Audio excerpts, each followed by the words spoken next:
Madam Speaker, that House has raised that threshold. In fact, I cannot recall any other time, save for the time that we needed to chase a very bad man in this country, Madam Speaker, and they successfully did it. On any other occasion, even on moments where they could actually have self-benefited, they couldn't raise those numbers. I recall the amendment, for example, by the former Member of Parliament. What's your point of order, Senator Q? Madam Speaker, I have heard Senator for Kericho, the majority leader, saying that the only time that the National Assembly raised a quorum of 2/3 is when they needed to chase a very bad man. I don't know, chase him out of where to where and who this bad man is. Madam Speaker, can you clarify that?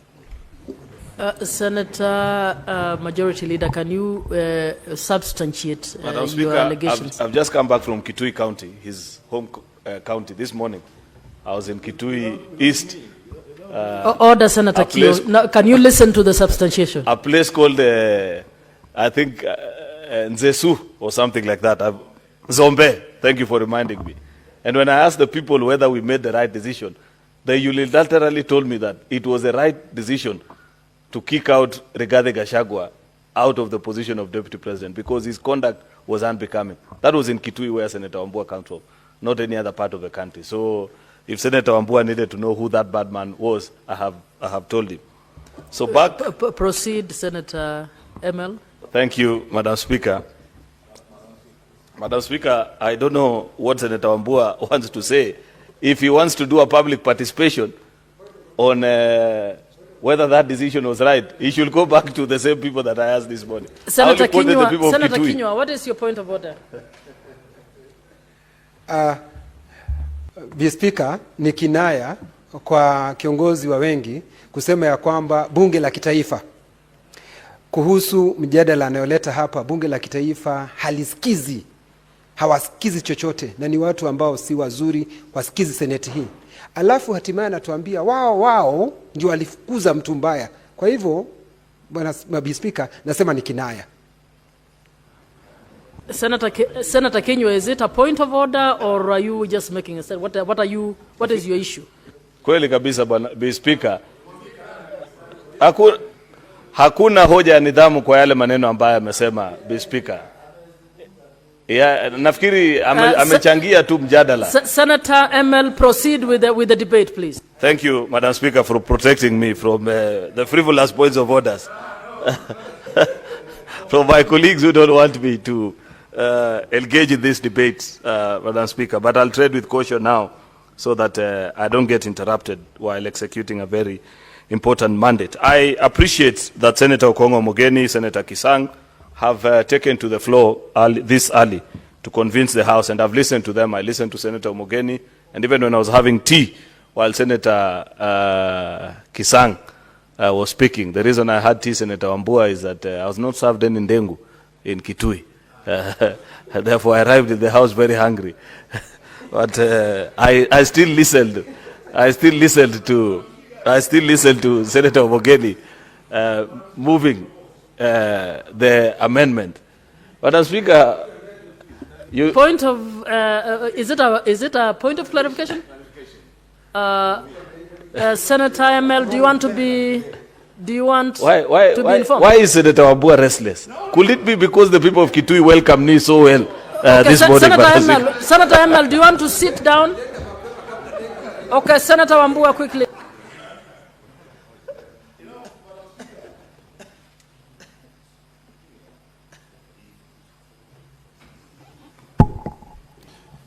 You know, Madam Speaker, I would have wanted to let the majority leader to just get away with this. But for a second time, he has said he was in Kitui. Madam Speaker, the tradition in this House, and he is the originator of that tradition, we don't go to senators' counties without, one, informing them, and secondly, them accompanying us.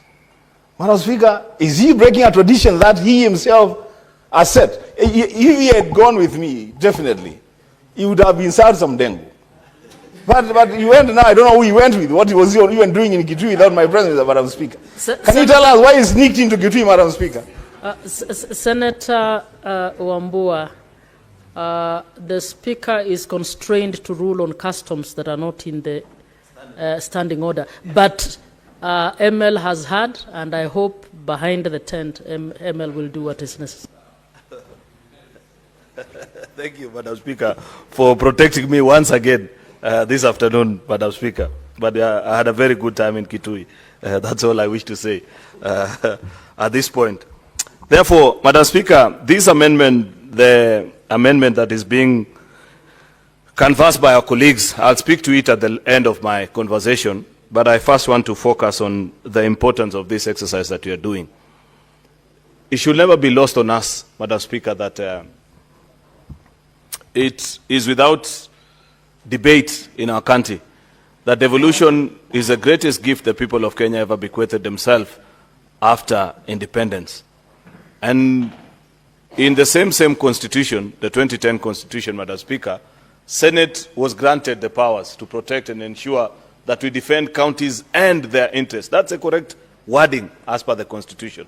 So every business that we transact in this house, Madam Speaker, should always be anchored on that founding philosophy of the House of the Senators per Article 96, to appreciate and to know, Madam Speaker, that everything that we do fosters devolution and ensures that it succeeds. Madam Speaker, it is not possible. A second thing that I'd wish senators to note, and perhaps to the pleasing of Senator Osotsi, Kisang, Omogeni, my colleagues, it is not possible for devolution as a whole to succeed in certain corners of a country while failing in others. And this has nothing to do with the people that you vote as a county governor. It's about how strong we entrench devolution. It's about the amount of resources that we send to our counties, Madam Speaker, and it is foolhardy to imagine that it is possible for one county to thrive while the rest is actually faltering. Many of the services that are provided by our counties, for example, Madam Speaker, are actually so basic that on many occasions they are shared across county. Think about health, for example. Many times, Senator Omogeni knows this. When I go to Kapkatet Hospital in Bureti sub-county in my county, nearly half the people that I meet are actually from Nyamira County. Or if not 40%, then there's another 30 from Bomet County and another 30 from Kericho County, Madam Speaker. Therefore, it is not possible to believe that when you disadvantage other counties, that your own county will thrive, Madam Speaker. We should always try to seek and ensure that we make all our 47 devolved units successful, Madam Speaker, so that it becomes even a case study for the other to challenge one another and to know what exactly is happening and what is it that one county is doing better than the other. I have my own mini devolution conference in my county tomorrow, for example, Madam Speaker, where we are taking stock of 12 years of devolution and seeing what it is that has worked and where we have gotten it wrong, Madam Speaker, as a county, with a view to making things better in the next 12. That is part of our responsibility and duty that we do as counties or leaders from those counties, Madam Speaker, to ensure that we succeed in granting hope to the citizens, ensuring that given an opportunity, another chance, that they will still make the decision that they made on the, in August of 2010 to ensure that we decentralize power in this country. That should always be at the top of our mind, colleagues, that we ask ourselves, should Kenyans be granted an opportunity to vote for the 2010 Constitution as is? What is it that will make it back to the Constitution? And what is it that they will definitely say, remove this one, this was a wrong decision? Should they be presented with a buffet of articles and, you know, parts of the Constitution and the new things that came with devolution? Therefore, Madam Speaker, we keep up with the tradition of setting a baseline. And this, Senator Omogeni and colleagues that were here last term will recall that this is a tradition that we brought to the third formula. It was not there in the first, it was not there in the second. At the first and the second formula, we had absolutely no baseline. We only divided the resources from zero, moving all the way to the funds that were being devolved. And we ensured, Madam Speaker, that the division and the weights were applied equally on the full amount of resource that is being devolved. However, at the third generation formula, this thinking of having a baseline arose. And it was quite ingenious of us, because you recall that there are instances where we have actually either stagnated or moved back in terms of the resources that we are devolving to our counties. And it is this proposal, ensuring that you have it in the formula, that at the very minimum, should anything happen, it is not possible to devolve less than 387 billion to the counties, plus all these other billions that are over and above it. I am a firm supporter of the baseline allocation ratio, Madam Speaker, because it ensures that what counties had already secured and the basis upon which they had done their budgets for the previous fiscal year, like now, we are doing this and this is the month of June. Counties are also working on their budgets. CECs are just about to read the budgets before the county assemblies. County assemblies are actually finalizing on all the proposals and the plans. And the question at the back of their mind is what is likely to come out of this discussion and mediation exercise between the Senate and the National Assembly, Madam Speaker. To guide them, at least, at the very least, they are certain that given the formula that the Senate is discussing and the use of this baseline ratio, Madam Speaker, they know an amount, there's a particular amount below which they cannot get. And therefore, I am a firm believer in ensuring that that which we had already agreed upon, we should not move below it. And even those of us, or those that will be in this House, Madam Speaker, when Senate considers the 5th and the 6th and the 7th generation formula, I hope they keep with this tradition, Madam Speaker. When they read the notes and the Hansard of the thoughts that went into the deliberation of the 2nd, the 3rd, or the 4th formula, Madam Speaker, they'll appreciate the wisdom of colleagues that came ahead of them and ensure that we always lock that which had already been agreed. Therefore, on the committee's decision to keep up with the tradition that was set in this House in the 3rd generation formula of ensuring that we have the baseline allocation ratio as part and parcel of our formula, Madam Speaker, I applaud the committee. I move to the second thing, Madam Speaker, the population index. And we are using the 2019 population survey. I think I had somebody, I don't know if it was Senator Sifuna or who, yesterday make a comment that what is going to happen to parts of that particular exercise that has been challenged in our courts of law, Madam Speaker. I guess that is for others to determine and other competent institutions. But we know for a fact, Madam Speaker, that that affected a very small part of the country. Not to say that the citizens that live in that corner of the country are less important, but I appreciate that they continue to weight population index at 45%. It's a fairly huge figure, but we must appreciate that at the end of it all, when all is said and done, Madam Speaker, these services are being sent out to people. Therefore, any county that is densely populated, such as a county that I come from, this county of Senator Moses Kajwang, where we just come from after Madaraka Day, Madam Speaker, with all the energy that they have, and all these colleagues that come from densely populated counties, Madam Speaker, are not disadvantaged, because we must appreciate it. All these so-called devolved services, Madam Speaker, are actually a factor of human beings. If you have more people in your county, then you need a higher percentage of resources, Madam Speaker, to ensure that you deliver drugs in hospitals, you're able to pay health workers, you're able, Madam Speaker, to employ agricultural extension officers. Therefore, I am a firm believer in the weight of population being still maintained as the highest. Actually, if you study, it has been granted the highest weight at 45%, Madam Speaker. I know there are connotations here and there, because at the heart of the debate last time when we did the 3rd generation formula, Madam Speaker, there was a conversation about counties that are least populated. And in fact, people, including leaders in this House at that particular time, made certain remarks that were considered offensive to counties with a smaller population. But I still insist, Madam Speaker, that in the same way that our colleagues from smaller sized counties are asking us to bear with them, they should also bear with us with regards to the weight allocated, Madam Speaker, to population as a factor of the formula. It's extremely important because services are actually a factor of the number of human beings that live in a particular county. Number 3, Madam Speaker, is poverty index. This is where I disagree with our committee. And I said it when we had our amendment here, that part of the reason we want our counties to succeed is that we hope that they will learn from the national government, copy the things that have succeeded in the national government, and also learn from the mistakes of the last 60 years with regards to how we have managed the economy and this country, and all the 5 administrations that have run this particular country, Madam Speaker. Poverty index is important because it addresses the issue of marginalization and counties that have been left behind.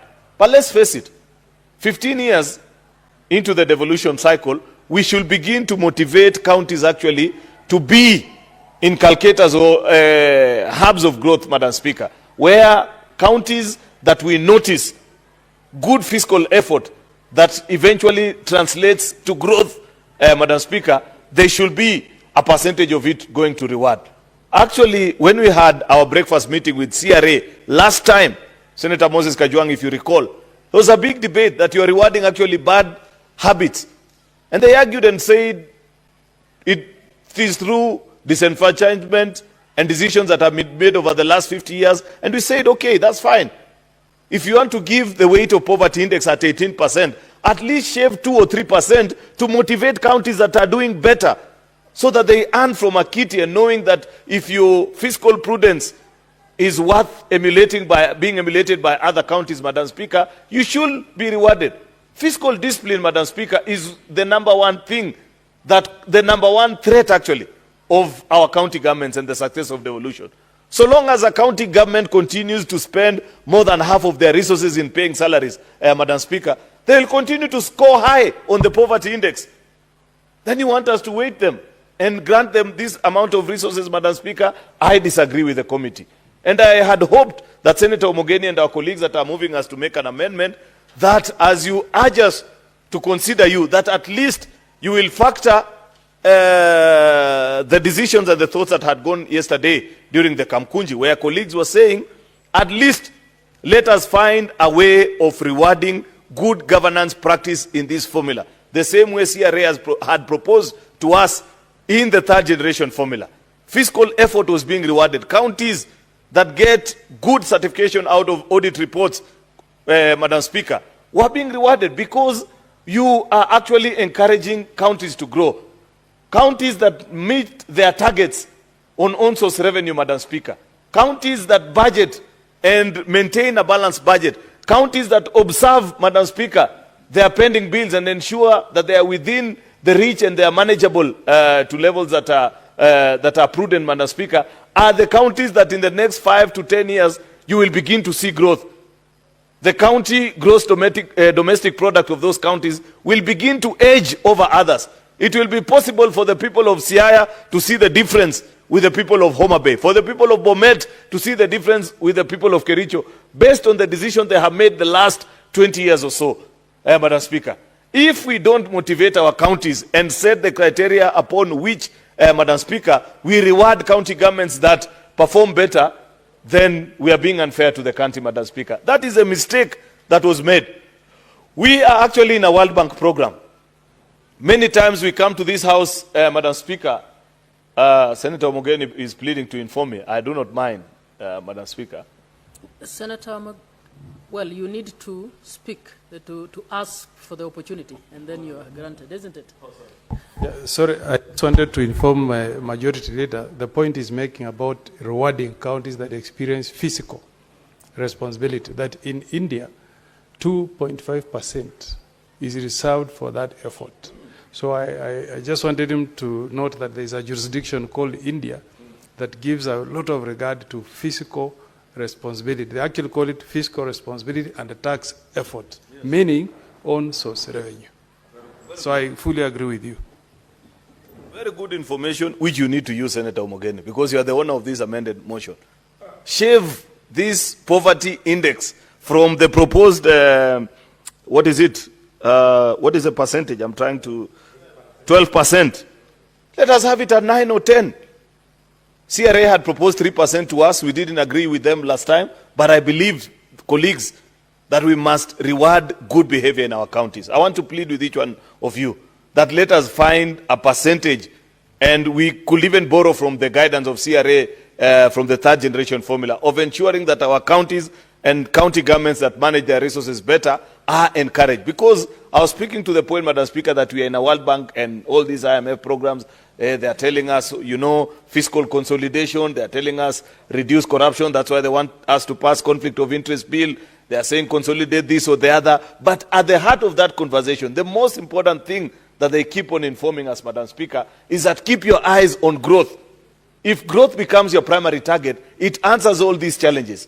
People begin to complain less about being pressed by the tax burden. If you are able to show demonstrable growth, Madam Speaker, then people appreciate and they know that which you are doing. With those many remarks, Madam Speaker, like I have said to my colleagues from the 11 counties, persuade us better. But on count of rewarding good behavior by our counties, the place to pinch from is on the poverty index. I appreciate, Madam Speaker. Thank you. Senator Kajwang, and for the senators who will be speaking, remember we are discussing the amendment motion. Thank you, Madam Speaker. Madam Speaker, I spoke to the main motion, and I'm glad to speak to the amended motion. Madam Speaker, let me start with the good news. The good news, and Kenyans and the residents of the 11 counties should know, that the 11 senators coming from these 11 counties have so far convinced the Finance Committee and this House to ring-fence 2 billion Kenya shillings towards their counties, to be shared equally. And Senator Osotsi, you must tell the people of Vihiga that the first 2 billion shillings that was ring-fenced was as a result of your lobbying. Senator Mwaruma, you must tell the people of Taita Taveta that you got them 2 billion shillings more to be shared out equally amongst the 11 counties. On that, I must congratulate the 11, because what brought them together were not geographical features or political commonalities, but the desire for their people to get more resources. To that extent, I want to congratulate the 11, led by Senator Omogeni, for bringing so far at least 200, close to 200 million Kenya shillings to Nyamira, because the original 2 billion that was ring-fenced in the original report by the committee, if it shared out equally, would translate to almost 200 million Kenya shillings. 181, which is not small money, Madam Speaker. 181 is capable of building probably 90 ECD classrooms. And if you make them ECD centers, you can have as many as 50 ECD centers. That is not small money. And the voters, the people in these 11 counties must know that their senators are here, they are robustly working hard to ensure that they get more resources. Madam Speaker, there's a little bit of a problem in the proposed amendment. Remember, Bob Marley said, give them a yard, they take a mile. We have given them 2 billion. They want 4.46 billion. We've given them a yard, let them not take a mile. But, Madam Speaker, this conversation would have been fit, proper, and very appropriate if we knew how much money was available for distribution. Right now, we are speculating. We said 460-something billion. The National Assembly said 405 billion. The political class says 450 billion. Madam Speaker, last night, governors were in State House, all of them, including those who failed to appear before committees. Some of them said they were sick, and we saw them at State House. We shall deal with them. We shall find them. We shall use images of State House to put them in their place. But they were at State House. They discussed a lot of things. But when you get information, the president was telling them about the limited fiscal space. The president was doing a soft launch on 405 billion. Madam Speaker, we'll be here fighting as a Senate for 450 billion, But our principal customers, who are the governors, have already been softened to accept 405 billion. Madam Speaker, this is a house where no one can take me to court for what I say here. The argument is as follows. You see, we in the broad-based wing of ODM are saying 450 billion, nothing less. And so the calculation is simple. 405 billion in DORA, and then increase conditional grants to 45 billion. You have 450 billion. My deputy party leader will not reject that one. Because we said 450 billion to counties, it can go as equitable share, it can go as conditional grants. Ladies and gentlemen, this debate, if this formula does not sit on the critical path of DORA, I want to encourage the leadership and the gallant 11 and the finance committee. Let us shelve this debate. We see how much money we have. And then we have these clever arguments when we know what is on the table. Madam Speaker, if we have 405 billion on the table, then 4.46 billion is taking a mile from a yard.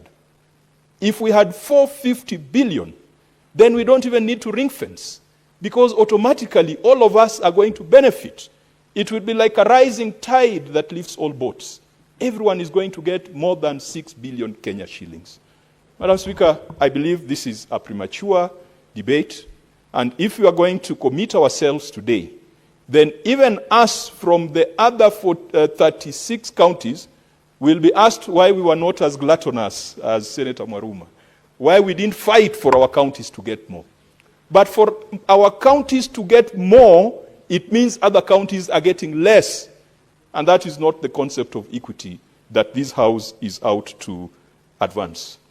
Madam Speaker, now that the debate is with us, and I've said it would have been neater to first conclude DORA, but allow me to say the following.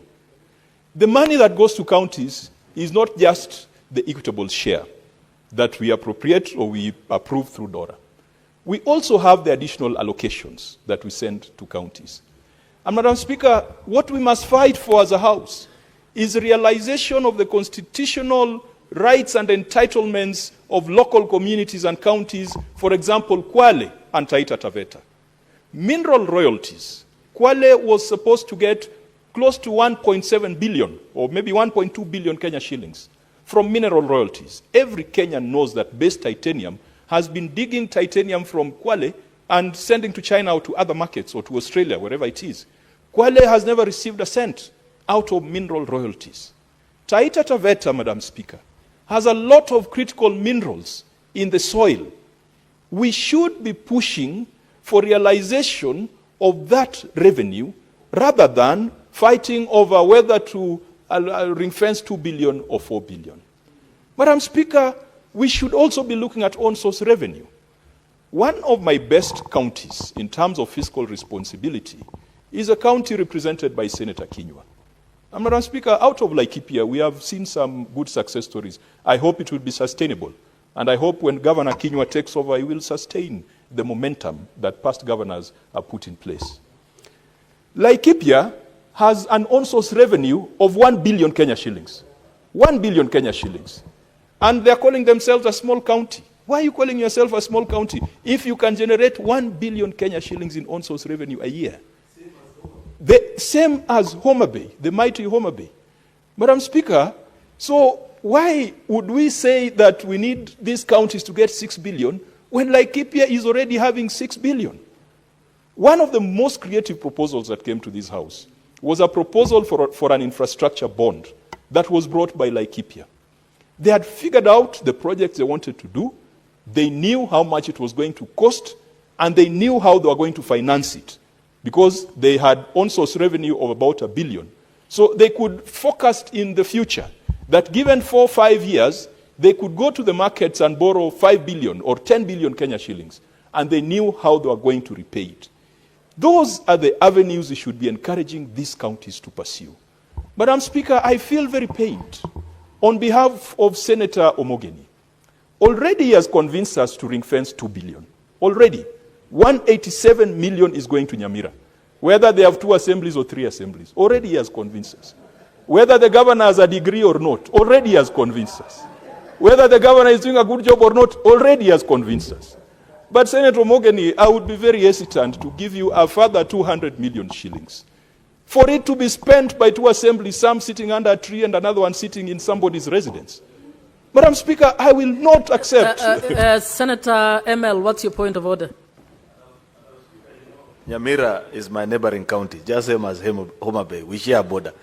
Therefore, allow me to speak on their behalf when their senator is faced with the difficult situation of retorting back to Senator Kajwang and therefore push him further away from his amendment and defending the rights of the people of Nyamira. Is it in order, Madam Speaker, for my good friend Senator Kajwang to disparage actually the entire people of Nyamira based on their conduct of some of their leaders?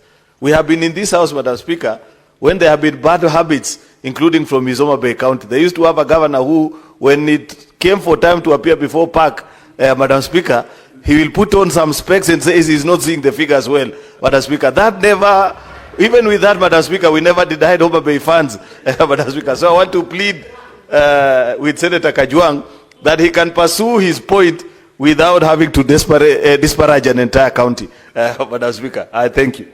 Senator Kajwang, do you want to retreat a little on the comments you have made? Madam Speaker, that motion was before the House just 3 weeks ago. And it was brought by the Devolution Committee and a committee of the House. And Senator Mogeni again moved an amendment to that motion. But Madam Speaker, I think the point is that they are bad habits. And I agree with the majority leader. Senator Kajwang, what you're explaining to ML is that Senator Kajwang did not speak about the entire people of Nyamira. Correct. He spoke about 2 assemblies, and that is factual. Yes. Thank you, Madam Speaker. Because the interest of counties and their government is sometimes different from the interest of their governors or the interest of their leaders. And our job as a Senate is to defend the interests of counties and their governments rather than the interests of their governors. Madam Speaker, the fiscal responsibility measure, I would be happy to approve this amendment if I was convinced that there was a way we were going to reward good behavior and we are going to punish errant behavior. If we don't have that option in this formula, I would be very hesitant to give much more money to some of the counties here. Isiolo is on the schedule of the 11 counties. Madam Speaker, Isiolo, I said in the substantive debate, is not a small county. Isiolo is designated as a capital and the center of gravity of Kenya. So you can be a big county, but with a small leadership mindset at the top.